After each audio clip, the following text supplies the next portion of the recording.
बच्चों, मैं एक परी हूँ। मैं आज आप सब बच्चों को एक अच्छी कहानी सुनाती हूँ। गांव की मस्तमौला चुड़ैल। गांव नरैना अपनी हरी भरी फसलों, मिट्टी की सोंधी खुशबू और भोले भाले लोगों के लिए जाना जाता था।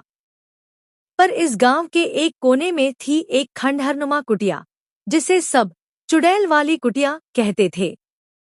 कहते थे कि जो वहां गया वो या तो उल्टे पैर लौट आया या फिर अगले दिन गांव छोड़कर भाग गया। मगर गांव का सबसे निडर और जिज्ञासु आदमी था रामू हलवाई। वो अपने मिठाई की दुकान पर बैठकर हमेशा कहता, अरे भाई, चुड़ैल चुड़ैल कुछ नहीं होती, सब बकवास है। डरते हो तो डर जाओ, मैं तो जाकर देखूंगा। रामू हलवाई ने एक रात ठान लिया कि वो उस कुटिया में जाकर देखेगा कि सच में कुछ है या नहीं। गांव वाले उसे रोकते रहे, पर वो नहीं माना। लाठी उठाई, सर पर गमछा रखा और चल पड़ा। जैसे ही उसने कुटिया का दरवाजा खोला, अंदर हल्का नीला उजाला फैला था। अचानक हवा में सिहरन दौड़ गई। एक कराहती हुई आवाज आई, कौन है? रामू का दिल जोर से धड़का, पर वो हिम्मत करके बोला, अरे मैं रामू हलवाई। कौन है रे तू? तभी सामने से एक परछाई निकली, एक दुबली तली, बिखरे बालों वाली, लाल आंखों से चमकती हुई और लंबी जीभ निकालकर हंसती हुई चुड़ैल। मैं हूँ इस कुटिया की मालकिन। रामू पहले तो डर गया, पर फिर गौर से देखा, चुड़ैल की आंखों में आंसू थे। रामू ने डरते डरते पूछा, क्यों री बहन, रो क्यों रही है? चुड़ैल सुबक कर बोली, कोई मुझसे बात ही नहीं करता, सब मुझसे डरकर भाग जाते हैं।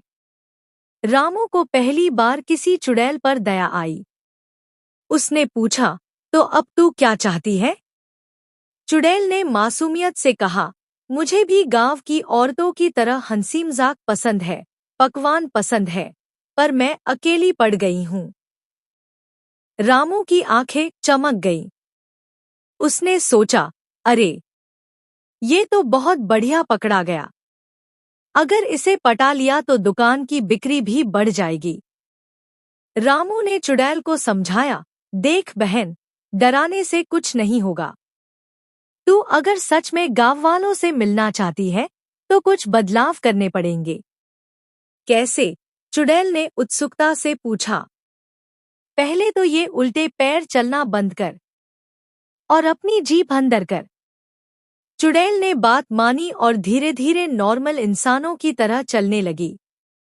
फिर रामू ने कहा, तू मेरी मिठाई की दुकान पर आ जाया कर, वहां बैठकर लोगों से बातें कर, हंसी मजाक कर।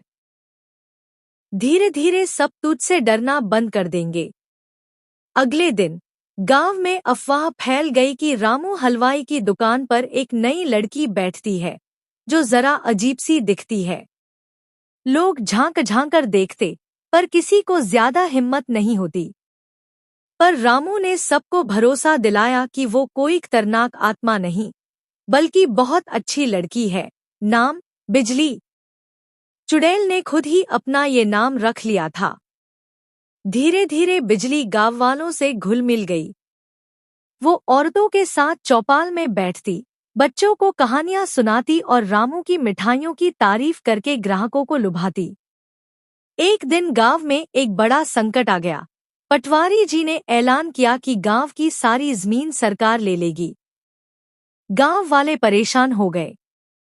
तभी बिजली, चुड़ैल, ने कहा, ये पटवारी बड़ा कमीना है, इसे सबक सिखाना होगा। उस रात जब पटवारी अपने बहीखाते के साथ सो रहा था, बिजली ने अपनी चुड़ैली ताकत का इस्तेमाल करके उसके सपने में घुसकर उसे इतना डराया कि बेचारा पसीने पसीने होकर उठा और अगले ही दिन सरकारी आदेश को रद्द करवा दिया। अब तो बिजली पूरे गांव की प्यारी बन गई। लोग उससे हंसी मजाक करते, औरतें उसे शादी ब्याह की बातें बताती, बच्चे उसे अपनी शरारतें दिखाते। रामू हलवाई की दुकान अब पूरे जिले में मशहूर हो गई, रामू हलवाई और उसकी चुड़ैल।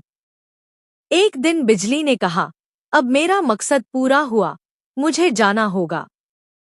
गांव वाले दुखी हो गए, पर बिजली ने हंसते हुए कहा, अरे, मैं जाऊंगी नहीं, बस थोड़ी छुट्टी पर जा रही हूँ। त्योहारों में वापस आऊंगी। और सच में, हर त्योहार पर बिजली गांव में लौटती और मस्त मौज मचाती। सीख: डर और भ्रम केवल मन का खेल होता है। दोस्ती और हंसी मजाक से हर डर को जीता जा सकता है।